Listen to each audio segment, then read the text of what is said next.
용서는 우리가 애써서 만들어내는 착한 행동이 아니라 용서는 지금 내가 예수님의 통치를 받고 있다는 표시이며 바로 증거라고 하는 것입니다. 그래서 용서는 여러분 도덕이 아닙니다. 복음입니다. 의무가 아니라 자유이며 가장 강력한 하나님 나라의 선교 방식이라고 하는 것입니다. 예수님은 이 일을 위해서 이 땅에 오셨습니다. 그래서 예수님께서 공생애를 시작하실 때 이렇게 선언하신 것입니다. 누가복음 8장 14절입니다.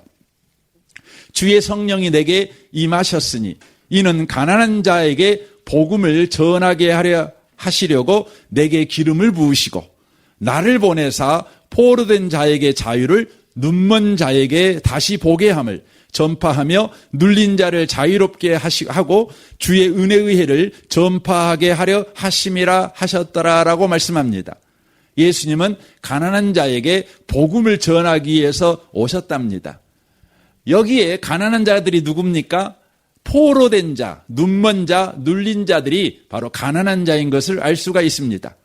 자신의 죄로 인해 저주의 포로가 되었고 축복에는 눈먼 자가 되었고 일상의 문제에는 늘 눌려 살아가는 자들, 마치 늪에 빠진 사람처럼 자기 자신에게는 방법이 없어 외부의 도움을 구하는 상태에 놓여 있는 사람들, 바로 그 사람들에게 복음을 전하기 위해서 예수님이 오셨답니다. 그러면 예수님이 전하는 복음이 뭐지요? 거기에 보면 자유를 그리고 다시 보게 함을 자유롭게 하고 이렇게 되어 있습니다. 그러니까 예수님이 가난한 자들에게 주는 복음이 뭐냐? 곧 자유라는 걸 알 수가 있습니다. 자유를 주신다는 것입니다. 여러분 자유가 뭡니까? 이 누가복음 4장에 쓰여져 있는 이 자유라는 헬라어는 그 의미가 뭐냐면 풀어놓아 주다는 뜻을 가지고 있습니다. 풀어놓아 주다. 여러분 풀어놓아 주기 위해서 예수님이 이 땅에 오셨다는 것이죠. 그런데 풀어놓아 주는 가장 깊은 형태가 뭐냐? 바로 그것이 용서인 것입니다. 그러니까 가난한 자들에게 주님은 복음을 전하지요. 자유를 주지요. 그 궁극적인 바로 구원이 뭐냐? 바로 용서라고 하는 것이죠. 용서를 주시려고 이 땅에 오셨다는 것입니다. 용서로 그들을 통치하기 위해서 오셨다는 것입니다. 저주의 포로가 된 사람들이 축복을 향해 걸어가도록 그를 붙잡고 있는 사슬을 풀어버리기 위해서 바로 용서의 통치를 하시려고 이 땅에 오셨다는 것입니다. 죄의 사슬에 죄책감의 사슬이며 수치감의 사슬이며 분노와 복수심의 사슬, 바로 축복을 향해 앞으로 나아가지 못하는 억울함의 사슬, 바로 그것을 풀어주어 하나님을 향해 담대히 나아가게 하시기 위해서 바로 예수님이 이 땅에 오셨습니다. 어떻게 해요? 용서로, 바로 가난한 자들을 통치하심으로 그렇게 하셨다는 것이죠. 놀라운 사실은 예수님이 이 일을 하실 때에 바로 우리의 형편이 어떠했냐는 것이죠. 로마서 5장 6절은 이렇게 말합니다. 우리가 아직 연약할 때에 기약대로 그리스도께서 경건치 않는 자를 위하여 죽으셨도다. 8절은 또 말합니다. 우리가 아직 죄인 되었을 때 그리스도께서 우리를 위해 죽으심으로 하나님께서 우리에 대한 자기의 사랑을 확증하셨느니라 라고 말합니다. 우리가 충분히 잘못을 깨닫고 주님 용서해 주세요 라고 용서를 구할 때 우리에게 용서의 복음이 주어진 것이 아니라 우리가 경건치 않을 때, 연약할 때, 죄인이었을 때, 그러니까 죄 짓는 일을 당연하게 생각하고 그것이 바로 자신의 힘으로 살아가고 있을 때, 잘못으로 알고 있지 못할 때 우리 하나님께서 어떻게 하셨냐면 바로 용서하셨다는 것입니다. 용서가 뭡니까? 합당한 회개의 태도를 보일 때 베푸는 보상이 아니라 십자가의 값을 치르고 허락된 선제적 은혜가 바로 용서라고 하는 것입니다. 예수님은 그래서 십자가에서 이렇게 기도하십니다. 아버지여 저들을 사하여 주옵소서. 이 말은 바로 패배자의 유언이 아닙니다. 참된 왕이 용서로 이 땅을 통치한다는 바로 통치 선언인 것이죠. 세상 나라는 언제나 칼로 세워집니다. 보복으로 다스려집니다. 그러나 하나님의 나라는 용서로 세워진다. 이것을 말씀하고 있는 것입니다. 그래서 선교주일에 우리는 선교가 무엇인가를 다시 한번 생각하고 정의 내려야 합니다. 선교가 뭡니까? 용서의 통치가 열방과 민족과 백성과 방언 가운데로 확장되어져 가는 것, 이게 바로 선교라고 하는 것입니다.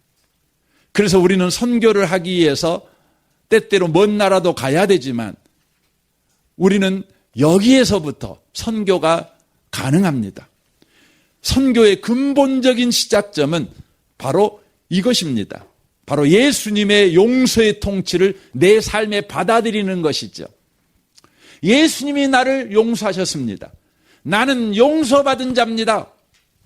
나는 죄에 매여 있는 자가 아닙니다. 나는 저주에 묶여 있는 자가 아닙니다. 나는 하나님의 축복에서 멀리 떨어져 있는 자가 아닙니다.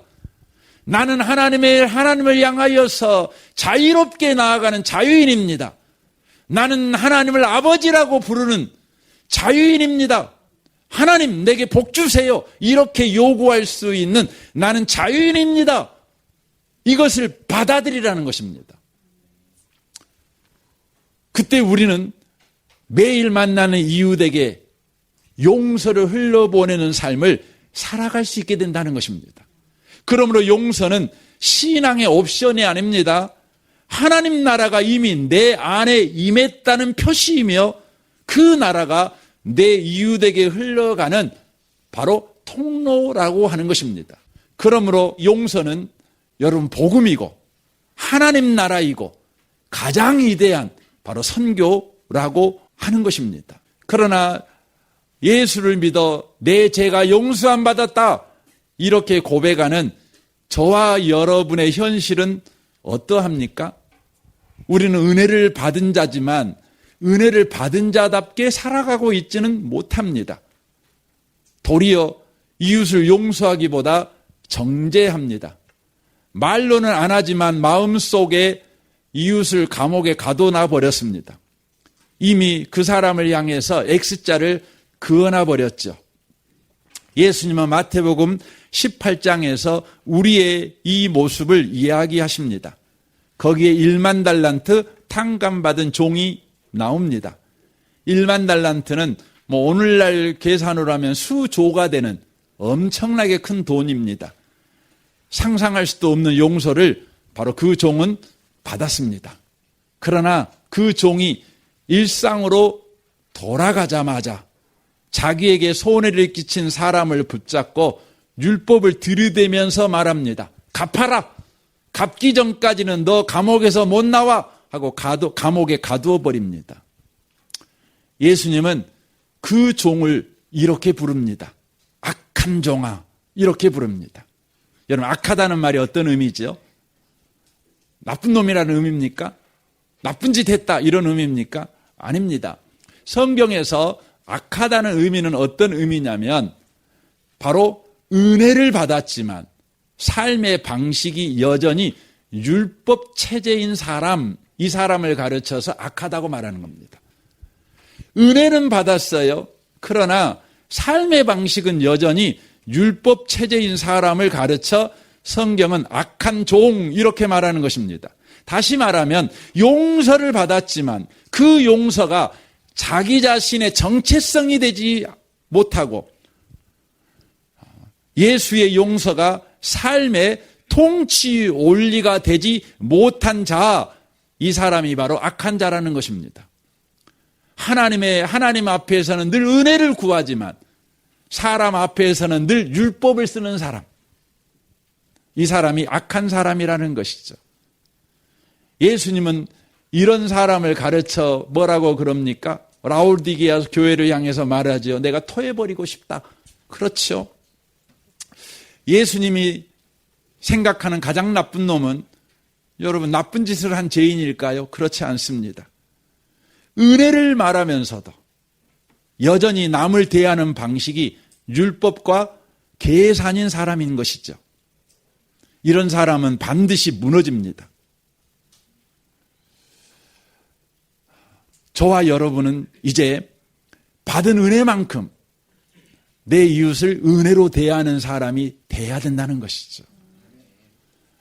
이를 위해서 저와 여러분은 예수님의 용서를요, 일용할 양식으로 매일 먹어야 됩니다. 쉼없이 먹어야 합니다. 밥 3끼 먹듯이 먹어야 된다고 하는 것입니다. 여러분과 제가 예수님의 이 용서의 복음을 일용할 양식으로 매일매일 먹게 될 때 저와 여러분의 용서의 수준은 어디까지 자라게 될까요? 골로새서 3장 13절은 이렇게 말합니다. 누가 누구에게 불만이 있거든 서로 용납하여 피차 용서하되 주께서 너희를 용서하신 것 같이 너희도 그리하고라고 되어 있습니다. 하나님은 저와 여러분의 용서의 수준이 여기까지 자라길 원하는데 그 기준이 뭐라고요? 주께서 너희를 용서하신 것 같이, 바로 그 수준입니다. 주님은 용서를 말로 하지 않으셨죠. 십자가에서 우리의 잘못을 대신 짊어지고 죽음으로 용서하셨습니다. 대속의 죽음을 하신 것이지요. 그런데 놀라운 것은 부활 후에도 예수님의 손과 발 옆구리에 십자가의 상처가 그대로 남아 있었다는 것입니다. 용서하느라고 바로 십자가의 고통을 짊어진 그 상처가 여전히 남아 있었다는 것입니다. 이것은 무엇을 말하는 것입니까? 여러분, 용서라는 것은요, 쿨하게 넘어가 주는 것이 아니라는 것입니다. 그를 용서하기 위해서 바로 십자가의 상처를 감수하는 일이라는 것입니다.